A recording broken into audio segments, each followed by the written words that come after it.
You've arrived at the Texas to Tennessee podcast, your home for your favorite independent artists and a couple of guys you've never heard of. Who? It was Texas, it was Tennessee. It was what I had coming to me. You were unlike anything. Yeah, the tour started just a few days ago. We kicked it off in Dallas. We did Dallas, Austin, then Houston, and Gotcha. then we did Oklahoma City last night. Now we're working our way up towards Tennessee. We got Memphis. We're playing Nashville at the Ryman. And yeah, it's been a great experience so far. Like, we're celebrating the 30th anniversary of my debut record, Ledbetter Heights. Came hmm out at the end of 1995, and then basically the life of the record began at the end of 95 and into 1996. So that's the timing for this tour is certainly appropriate. And what's cool for me is, like, that's the record that introduced my music to the world and helped us start to build hmm this fan base that's now been with us for over 3 decades. And I was 17 years old when I recorded that record, and 18 Right. years old when it finally came out. And what's really cool is, like, I always wanted to just make timeless music. I wasn't chasing a trend. I didn't want to be a pop star. I was just trying to make hmm music that hopefully people would be listening to for decades to come. And here we are, still playing this music 30 years later, and the fans are showing up. Like, all of four of those shows did really, really well, and the response from the audience was really great. So, like, this music is still connecting with people, and it still sounds totally relevant today. I was thinking about that when kind of looking back at the music that was out in 1995, 1996. You know what I mean? What was in the charts and rock and roll music was, that was Smashing Pumpkins and Soundgarden, and we all love that music too. But you Hmm. were able to create a spot there for yourself, and in a time where that music wasn't necessarily what was, on the charts or on MTV or whatever you want to call it. Um, so which is a very unique thing that happened with that. I got to see you back then in Memphis. Um, I believe it was at a fair, if I'm not mistaken, in like 1995, 96, somewhere in that area.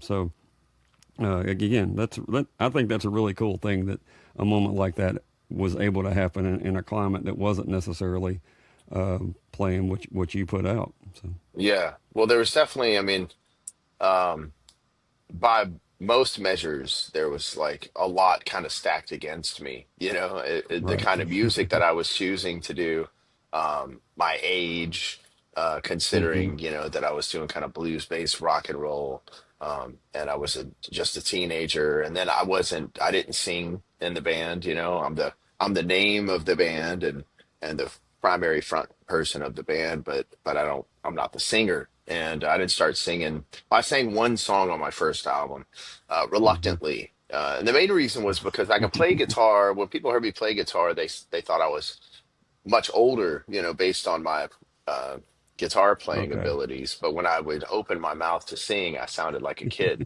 and I did You were not. That's not the obviously voice. 17. Yeah, that was not the voice that I heard from my music. So, there was just kind of like a lot of, um, in the overall, like, here's like all the elements that it takes to become a successful artist, in general, but in particular in that time, I didn't fit the mold, and yet we were still successful. So, it was kind of against all odds, but we did it, and with the help of the fans, for sure. hmm Have you ever thought about that? The songs off of this album, Deja Voodoo, and then even in your next album with Blue on Black and things like that.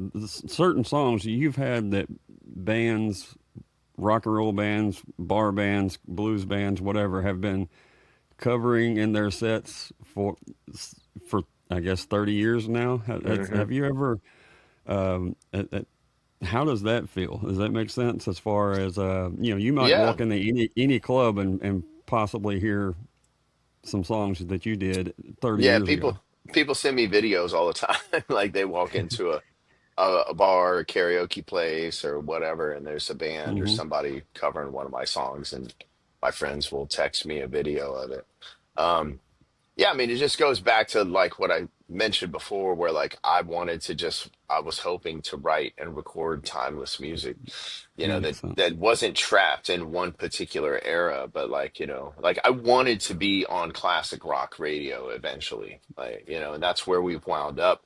Um, because a lot of these songs still get played on the radio today, and it's generally on the Hmm. classic rock station. So, but those are the kind of things where like you would hear these bands, these huge bands, that their music lives forever. It's like when you make it to classic rock radio, it's like Right. your music kind of lives forever. So, yeah, that just tells me that like, my 17-year-old self ended up accomplishing what he set out to accomplish.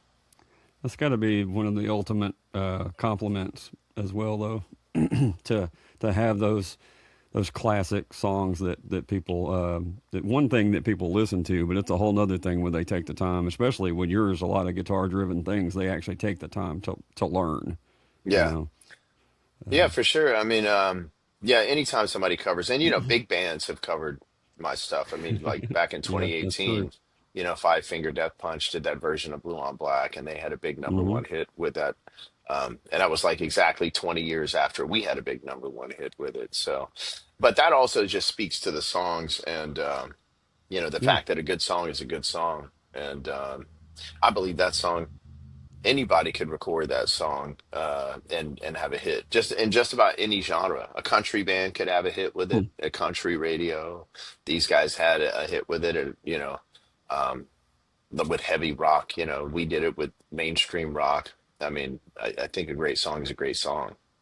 I'm in the Memphis area, so I have to touch on some of your history here.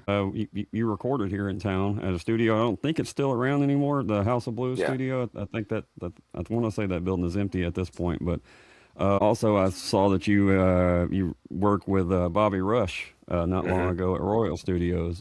Yeah. A lot of history with you and this town.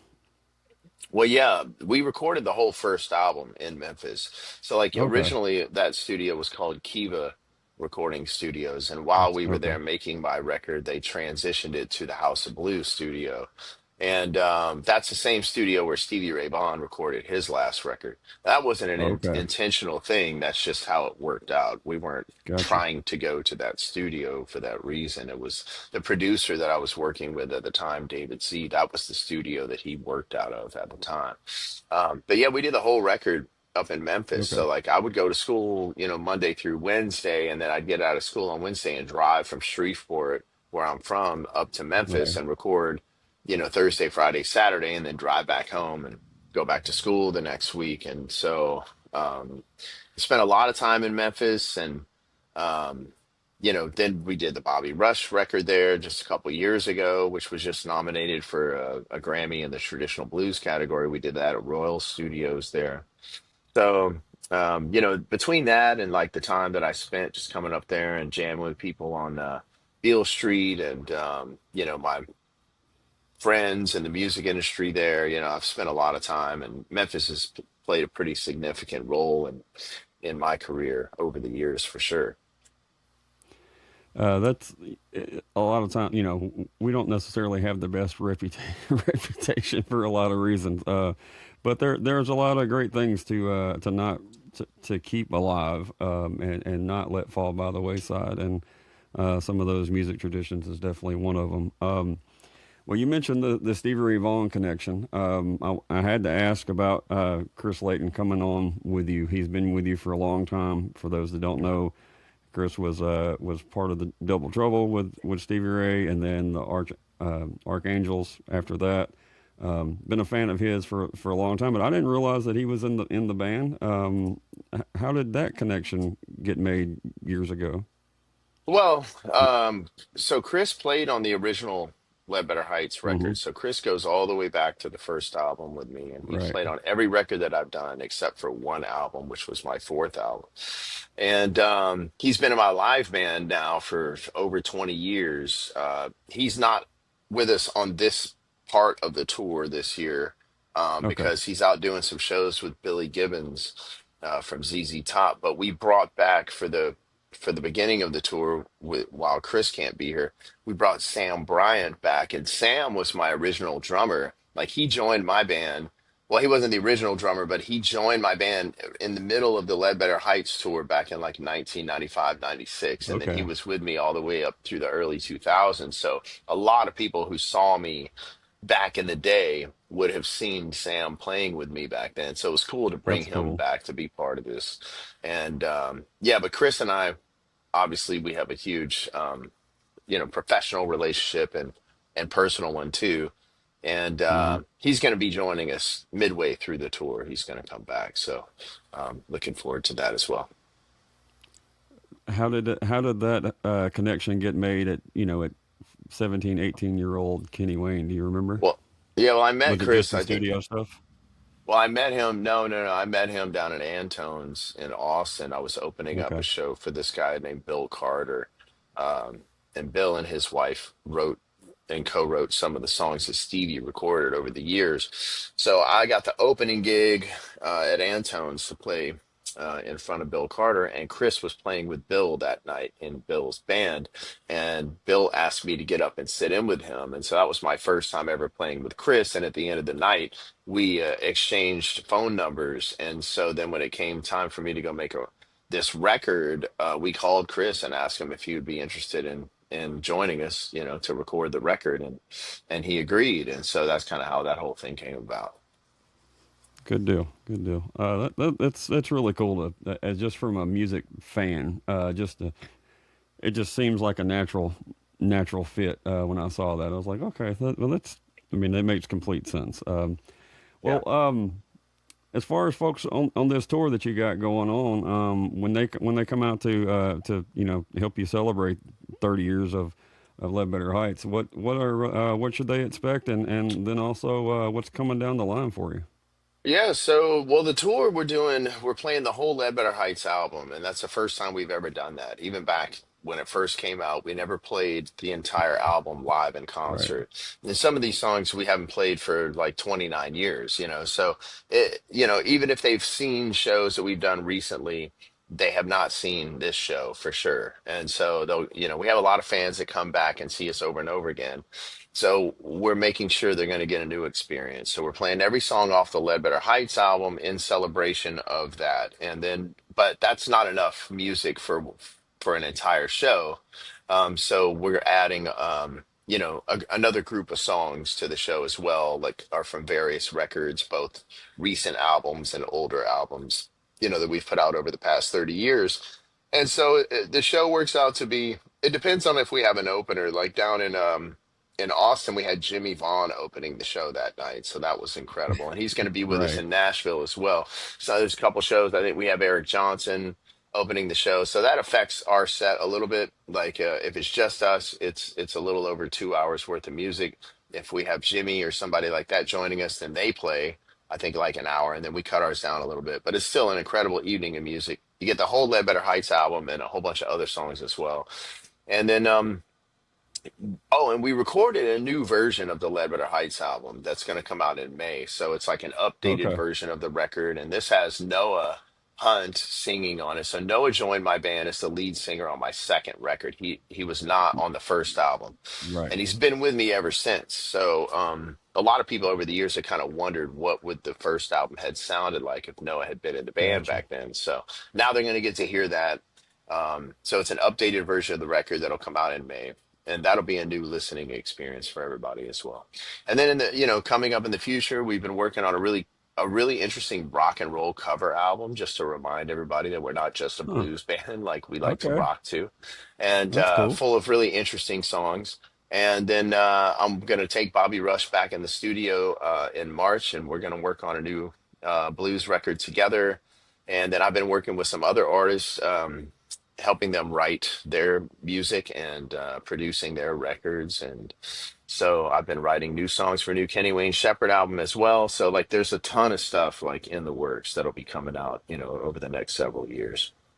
Yeah, it seems like you're just as busy producing and writing as you are as with other people as you are for yourself, Yeah, which is but I like it. It's cool, man. It's a nice it's a nice break sometimes, like from just doing my thing and helping other people like realize their vision. It's a really exciting thing to do. Well, it's got to be flattering too when it's guys like Bobby Rush Yeah, that trust you to do your thing with them and things yeah, like for that. sure. That's got to be flattering and humbling. Well, I want to respect the time and everything. I got one important question I have to ask, and then we'll get you out of here real quick. Kenny, this started as a joke on episode 1, and now it was a requirement that I ask this. So we need to know, what is your favorite Little Debbie snack? Oh, I don't eat Little Debbie stuff, Oh man. I well, haven't eaten that that's stuff a since pretty I was a common answer. kid. Yeah.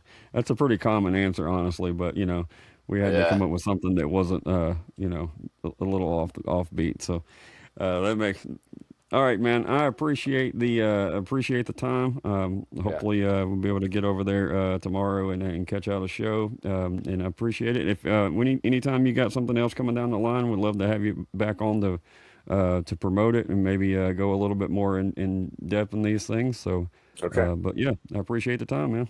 Thanks, brother. Appreciate it. Mhm.